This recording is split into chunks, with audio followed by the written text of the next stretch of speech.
Здравейте! Аз съм Антоанета Величкова и сега ще ви покажа как работи този нов модел на ChatGPT 4o с Canva или така нареченото платно. Най-напред отиваме в ChatGPT.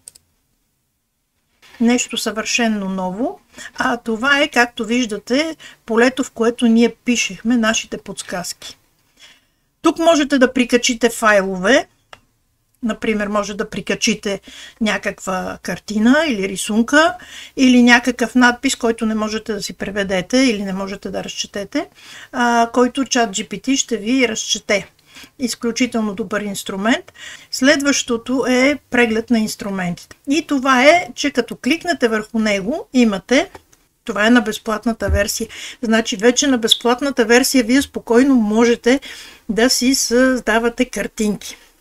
Освен това можем да търсим в интернет, така както търсим в Google.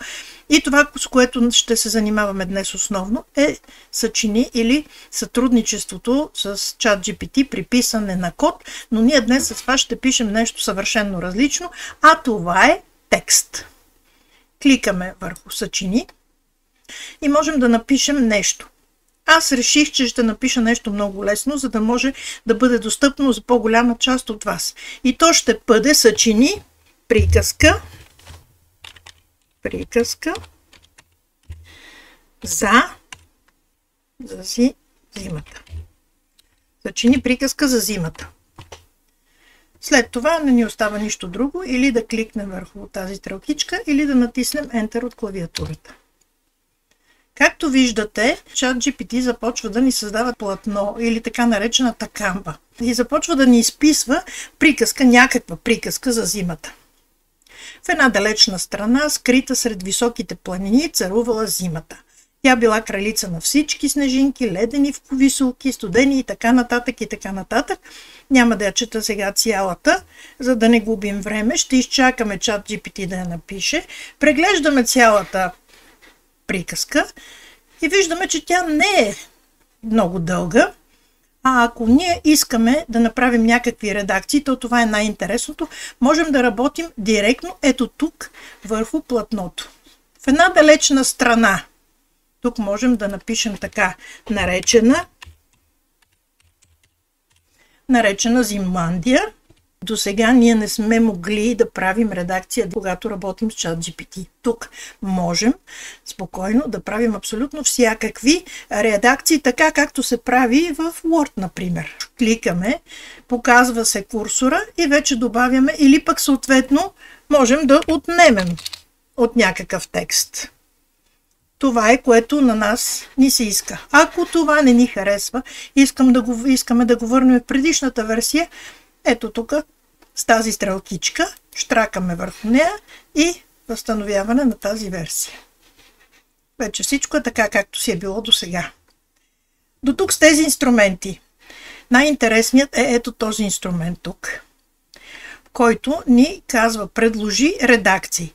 Когато го щракнем веднъж и след това още веднъж, когато се появи стрелката, щракаме още веднъж, ето така, започва ChatGPT да чете нашата приказка и ни предлага неща, които можем да редактираме. Можете да обмислите добавяне на повече описания за Зимландия, да направите началото по-визуално и ангажиращо и така нататък. Вижте колко много предложения за редакция ни е дадено. Преглеждаме абсолютно всички предложения. Решаваме кое ни трябва, може да искаме всички да приложим, но може и да не искаме. Нека да вземем като пример третото. Можете да разгледате какво конкретно в поведението на хората показва недоволството им и за да направите конфликта по-ясен, кликаме върху приложи промените. И ето виждате, че тук започва да ни прави съответната редакция на текста. Четем какво е било преди, какво е било след това и продължаваме нататък. Ако не искаме повече промени, които ни предлага ChatGPT, няма абсолютно никакъв проблем, просто оставяме текста така. Нека да видим следващото, което ни предлага ChatGPT. Това е регулирай размера. Какво означава регулирай размера? Това е да направим текста по-дълъг или по-къс. Хайде да опитаме. разглеждаме хубаво, виждаме, че приказката ни е леко късичка и решаваме, че ще удължим малко. Имаме няколко степени на удължаване. Кликаме и виждате, че можем да вървим нагоре с мишката или надолу. Позиционираме ръчичката върху ето този знак и започваме да плъзгаме нагоре. Повече време, възможно най-дълъг. Ако искам да направим текста по-къс, връщаме надолу. Текста може да стане по-къс, ако оставим тази позиция, или възможно най-кратък. Аз мисля, че можем да го направим за повече време. След като пуснем мишката, се появява отново нашата позната стрелкичка, кликаме отново върху нея и чакаме ChatGPT да си свърши работата. Както виждате, целият текст става блед. Ще повдигнем малко нагоре и ще видим, че вече започва да се прави редакцията на текста такъв, какъвто ние го искаме. Той ще бъде по-дълъг. Може да е с няколко изречения, но ще бъде по-дълъг. Изчакваме ChatGPT да свърши работа. Така, ето го текста, който е малко по-дълъг. Ако вие искате да бъде още по-дълъг, спокойно можете да го махнете. Ако тези промени не ви трябват, можете да ги махнете от кръстчето. И ето ви го вече текста такъв, какъвто вие искате да бъде. Какво още може да направи този инструмент? Ето това. Ниво на четене. Можете да използвате текущото ниво, можете да използвате гимназиално ниво, колежанско ниво или университетско ниво. Такъв текст ще ви направи ChatGPT. Но ние правим приказка за зимата, ще я направим за прогимназиално ниво. А можем да я направим и за предучилищно ниво. Хайде, нека да бъде за прогимназиално ниво. Щракаме върху стрелкичката и чакаме.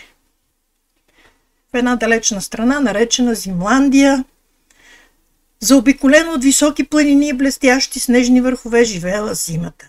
Тя била кралица на всички снежинки, ледени висулки и студени ветрове. Всяка година зимата се събуждала, когато първите студени ветрове на ноември започвали да тухат и царувала, докато не чуела радостната песен на първите пролетни птички. Виждате ли колко е интересно? Вместо да се чудите и сами да създавате текстове, можете спокойно да използвате ChatGPT по този начин, за да правите, редактирате и обновявате текстове. Между другото, ChatGPT вече е готов. Виждаме, наистина дължината на текста стана малко по-голяма, а самия стил е като за прогимназиално ниво. Няма сега да правим експерименти, вие можете вкъщи сами да си видите как работи, като направите някакъв текст, който да бъде и за университетско ниво, и за прогимназиално, или пък за предучилищна възраст, и ще видите колко голями разлики ще има между двата текста. Всички ще бъдат с една и съща тема, но ще бъдат по различен начин поднесени. Продължаваме нататък с този инструмент. Това е следващият инструмент. Направи последен оглед на текста. Него ще го оставим за накрая. Ще минем нагоре. Добавяне на емотикони. Ако на вас ви е интересно, можете просто да щракнете и да добавите емотикони. Тук са дадени думи, секции, списъци, премахвания. Нека да кажем да бъдат на секции, защото на думи ще са безкрайно много. Щлякаме върху секции и чакаме ChatGPT да сложи емотиконите върху текста. Между другото, емотиконите, които слагат ChatGPT, са наистина съобразени с текста, който е написан. Както виждате, имаме снежинки, облаци, мъгли. Ако това ви е интересно, вие можете да си ги оставите. Ще изчакаме ChatGPT да си свърши работа. Няма да го прекъсваме, въпреки че ако искаме, можем спокойно да натиснем тук и да прекъснем. Това значи отмяна. Но на мен не ми се иска, защото искам да ви покажа какво представляват емотиконите, ако вие самите решите да ги използвате. Не искате емотикони, решили сте, че не ви харесват, тогава стрелкичката, която е наляво, щракате върху нея, възстановяване на тази версия и ще си дойде както си беше преди това. И накрая това, което можем да ни предложи ChatGPT е направи последен оглед на текста. Когато сме прочели целият текст и когато виждаме, че всичко, което е написано, ни харесва, можем да предложим на ChatGPT да направи последен оглед на текста и сега ще видите какво ще направи той. Щракаме върху тази опция, отново върху стрелкичката и чакаме.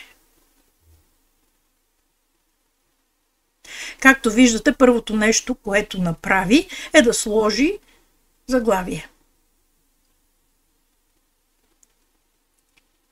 Тук отново е сложил емотикони, но това е така, защото той сам е решил по този начин да бъде. По емотиконите не е проблем, вие можете да си ги махнете, вече знаете как. И това са съответните части от текста: зимата и нейната грижа за света, недоволството на хората, планът на зимата, чудото на зимната нощ, новата връзка между хората и зимата, наследството на зимата. Зимата отново се почувства обичана и горда. Приказката завършва винаги с хубав край. Копиране. Щракаме върху него. След това можем да си вземем един Word-овски файл и с десен бутон поставяне. Ето я нашата приказка. Зимна приказка с всичките й части. Това, което бих искала да ви кажа, е още нещо. Ако вие искате да пишете нещо ново, давате нов чат и тук пишете: създай платно. И както виждате, ChatGPT създава абсолютно празно платно, в което вие можете да работите. Разбира се, това е на безплатната версия, която ви показвам. Ако вие имате платената версия, ето това тук като съобщение няма да ви се показва. Този инструмент, освен че може да ви помогне в писането на текстове, той също е предназначен и за писане на кодове. И ако погледнете тук, можете при съчинението да напиши код. И съответно, кой каквато нужда има от код, може тук да добави какъв код иска да му бъде написан.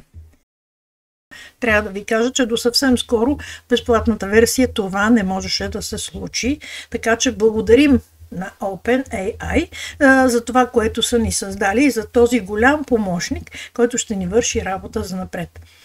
Скъпи приятели, много се радвам, че в началото на новата година успях по някакъв начин да ви заинтригувам с една от новите възможности на ChatGPT. Мисля, че ще ви бъде полезно да гледате този урок. Ще се радвам, ако харесате това видео и ако оставите коментари под него, които могат да помогнат в разработването на още нови и полезни уроци за всички невронни мрежи, не само за ChatGPT.